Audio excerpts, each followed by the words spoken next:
So tonight I was going to work on getting the rag joint in this thing, work on some steering, get the exhaust and stuff back on the car. Catch you guys up here in a second. So everybody says that a second gen Camaro rag joint will work in these cars. It is 3/4 by 30, but it does not work. This is from Top Flight Corvette. It actually does work, and here is the part number for anybody that needs that part number. Yes, this car does have side pipes on it. You have to take the side pipes off. There's not enough room to actually separate the rag joint, so you have to take the box out. To take the box out, I had to take the exhaust off the car, just the way it works out. But I got one from Top Flight, so it's supposed to be the right one. They're actually kind of hard to find, so give me a minute, we'll see if it fits. Going back together with this rag joint, I think I have the clock right on it. The wheels are straight right here, and so is the steering wheel. So hopefully it's not 180 out and I don't like lose a whole rotation left or right, but we'll see how it goes. So I got it together. It is together. It's off a couple splines. It matches up well, it's good, but the steering wheel is definitely not straight inside. So rather than taking it all back apart, you cannot put it together as one. You have to put the bottom piece onto the steering box and then the top piece on the steering shaft, and then kind of put the bolts in the box to get it to kind of stay on there. So I think I can drop the pitman arm off and get the half rotation out of the box from the pitman arm, unless it's splined. We'll find that out. It's a future me problem, I guess. But I'll let you know how it goes in a minute. So I took some just purple power, this is still 1977's finest shit in here. So just a little detail brush. I know this car is never gonna be nice, but if I'm taking the time to have the motor out of it, I figure I might as well try to clean some of this up, maybe paint it, clean up all this shitty wiring. A lot of this stuff, I've probably taken a 5-gallon bucket full of vacuum lines and stuff off over the last 40 years that don't go anywhere, don't do anything. So I figured while I got this apart, I'll at least clean this up. I'll probably spray a little paint on this stuff, just kind of make it look decent. I mean, these cars have so many vacuum lines, and just random oddness. And this was a smog Carter administration car too, so just the amount of smog stuff and everything else that was on here. But I figured while this is apart, let's polish this turd a little bit.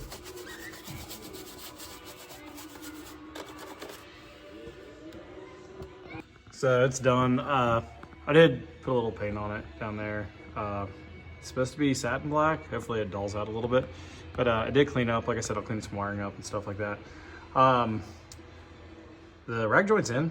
So like I said, I'll figure out the clock if I can do a pitman arm to get the steering wheel straight. At least I did not lose a rotation. I did count the clocks back and forth, but it is about a quarter of a rotation different right to left. So see how that goes. If you do the Borgeson steering box and you do the Borgeson conversion, they actually recommend that you take a mallet and collapse the steering shaft to spread it back far enough to put a rag joint in it. And the box is a little bit different shape, just the style of the box is a little different. But the gear ratio, it's actually a quick ratio box, and they get rid of I already took mine out, but I converted this to manual steering already. But they actually get rid of the slave cylinder setup and stuff that these cars come factory with. All they do is leak, and it's just difficult to be difficult, like the design of it is. But the car did clean up a little bit better inside than I actually thought it was. So on camera, it looks shinier than it really is. It's not this shiny, but I think it'll look pretty decent when it's done. I'm gonna go ahead and get the side pipe. Now that the steering box is back in, I can go ahead and put this back in. They do separate here in the middle, but mine's clamped and it's hard to make them not leak, so I kept it as one piece. Back in.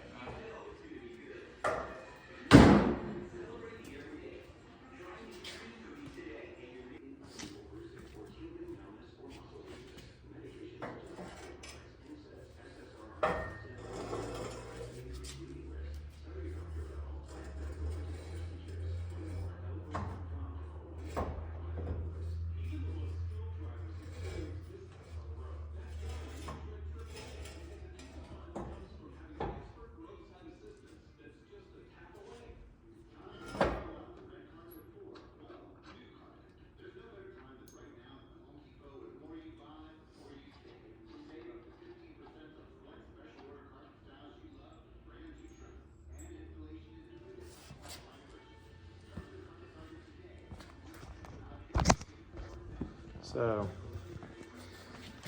these side pipes, this is actually part of the bird cage. So these cars are bird caged. It's actually like a steel frame structure. It goes up to the T-tops, comes down for the windshield frame, and the box is out right here. So that's when these cars, I mean, they're fiberglass, so like obviously they don't rust, but they can be extremely rusty, junky cars. The windshield frame rots out, and then it goes down to like basically the kick panels on the interior side. So I lucked out with this car that for some reason, it was actually pretty solid. 76 is the first year of steel floor pans. They're actually riveted in. It's fiberglass underneath the seat boxes, but the floor pans themselves are actually a steel, and they're actually riveted in factory. It looks like somebody just did a backyard fix, but that was factory the way they were. So, but this car's got a solid bird cage. The side pipes just mount right here on the side with this, and then like the stainless steel trim actually goes back over top of that. So basically a quick recap of the night. Got the header back in, steering's obviously done. Yeah, it's come together pretty good. Like I said, both exhaust pipes are on. This one's been on for a couple days. Earlier video I showed that I had the brakes done on the car. They're all bled out, it's ready to go. This exhaust pipe's back on. It does have, I think it's actually aluminum, but it has like a aluminum piece that goes over behind that. Just cleans it up a bunch. It looks pretty haggard if you don't put it on. But yeah, I appreciate you guys watching, and I'll catch you guys in the next video.